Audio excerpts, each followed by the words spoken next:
Hello everyone, in this video I am going to show you how to do Google Ads keyword research. So for this you have to simply go to the start button, then simply type in the Chrome or the preferable browser that you would like to use. Then simply type in Google Ads in the top search bar, then simply click on enter.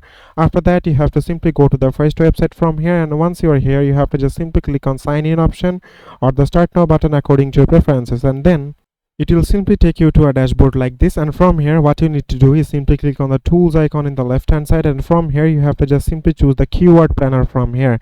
And once you click on the keyword planner, there will be showing two options: discover new keywords, and another one is get search volume and forecasts. So what you need to do is simply click on the first option, the discover new keywords from here. And once you are here you have to just simply put in your products or service name here, and then you have to just simply click on the get results. And here you can see we have typed in the boots option in the previous section, and here you can see that there are some keywords are showing here, and also the statistics and the parameters they are showing here in the right hand side. The average month searches, 3-month changes, competitions, and other things are showing here.